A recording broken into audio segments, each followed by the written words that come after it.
Cuba no quiere vivir. ¿Cómo están, amigos? Bienvenidos a Noticias Importantes. Comenzamos. Desde hace más de 30 años voy usando una especie de mantra que reza invariablemente aquello de Viva Cuba Libre. En las situaciones más inusitadas, afortunadas o desesperadas las invoco. Viva Cuba Libre. Hace unos días, mientras leía a mi querido Ramón Muñoz en Facebook, me pregunté lo siguiente: ¿por qué seguir con esta cantilena o esta candanga? ¿Para qué continuar con este daño encima? La pregunta es, ¿quiere verdaderamente Cuba ser libre? Probablemente una parte ínfima de la población desee serlo desde lo más profundo de su alma y de su conocimiento de la historia de aquella hermosa isla. La mayoría, a mi juicio, sobrevive, habita en una especie de estado de lelitud, en el que no les importa más que continuar con la inercia y nutrir la desidia, machacón tras machacón. Vivir lo que es vivir, no viven, simplemente habitan. Los habitantes, más que seres humanos nobles y normales, son seres cubanos. Esto sucede en buena medida porque esa enorme masa amorfa que no tiene la más mínima idea de lo que significa y vale la libertad, tampoco les interesa. Que sean libres otros, ellos no, con la esclavitud les basta y les sobra. Lo afirmo no tan a la ligera.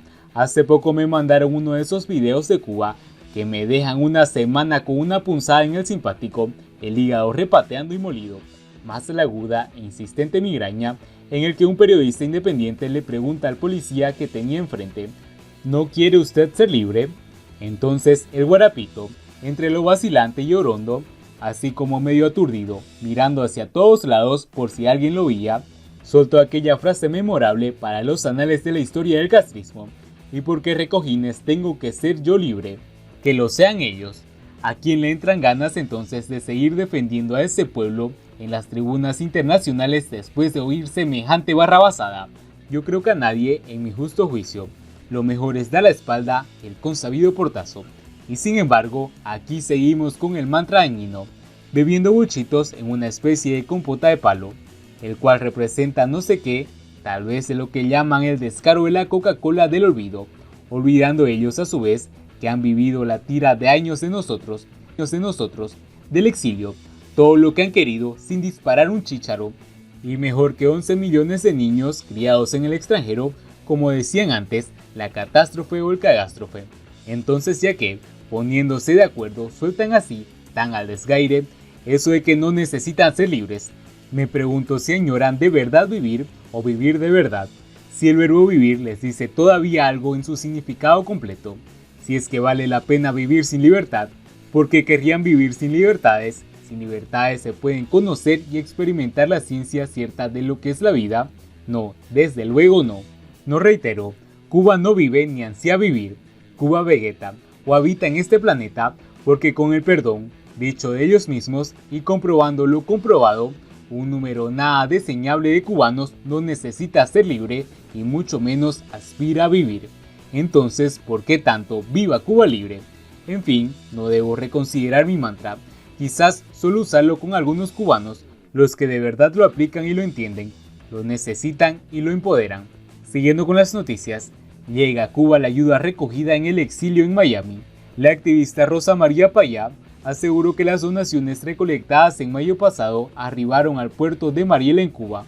Así lo informó Rosa María Payá, coordinadora del proyecto Cuba Decide, a través de un video en la que aseguró que 15.000 familias serán beneficiadas de esta iniciativa de la campaña Solidaridad entre Hermanos, a la que se vincularon diferentes organizaciones del exilio cubano en Miami y del sur de Florida.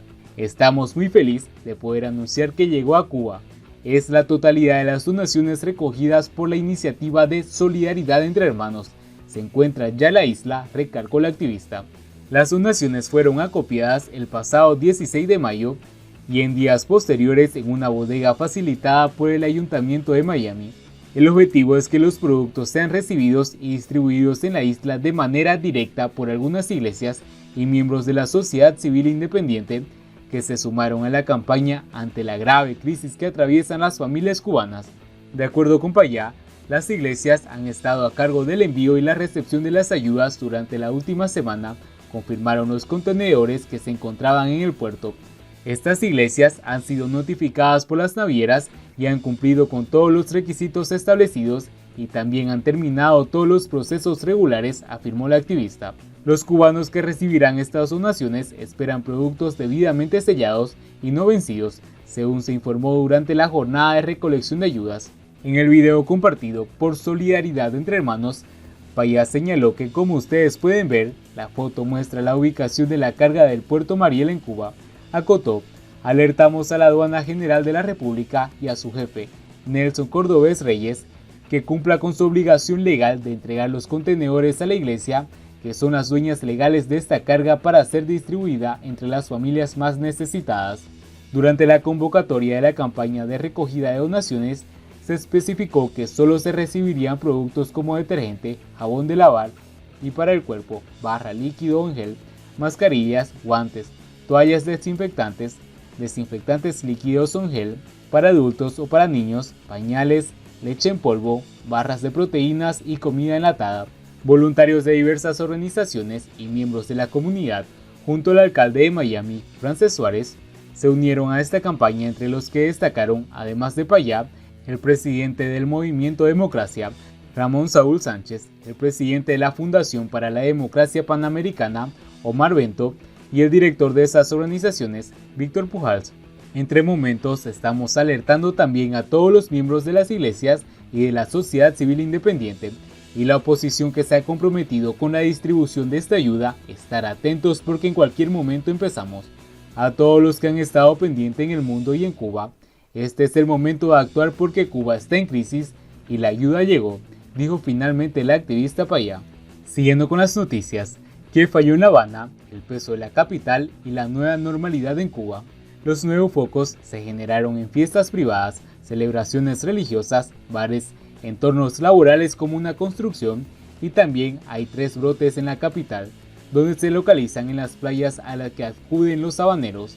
Cuando parecía que Cuba tenía el virus doblegado y avanzaba por buen ritmo a la reapertura, un aumento significativo de los casos de COVID-19 en La Habana y una provincia vecina han forzado a la isla a frenar en seco y retomar duras restricciones en la capital para recobrar el control de la pandemia. La isla despegó desde marzo una estrategia de vigilancia activa para identificaciones de casos sospechosos con rastreos y contactos, aislamientos inmediatos para controlar la pandemia y limitar los contagios, a la vez que mantenían una tasa reducida de mortalidad. Pero ello no ha evitado, al menos en la capital, que se repita el mismo guión que en la mayoría de los países cuando han tratado de reabrir sus economías. Los primeros casos llegaron en marzo. Las autoridades fechan el pico de la pandemia a finales de abril, con un promedio de 50 casos diarios. En mayo y junio se inició el descenso gradual de la curva, que culminó el 20 de julio, el primer día en el que no se registraron contagios, pero una semana después las cifras se aceleraron hasta llegar a unas medidas de 50 en los últimos 3 días, incluyendo casos importados. En los primeros 8 días de agosto se registró el 90% de todos los casos de julio. Reapertura con casos. ¿Qué pasó? ¿Por qué pasó tan rápido? Lo cierto es que en este escenario cobra fuerza un sarcástico refrán cubano que dice: Cuba es La Habana y los demás son áreas verdes. Las miradas se centran en la capital, que determinará o no el éxito final de la estrategia cubana.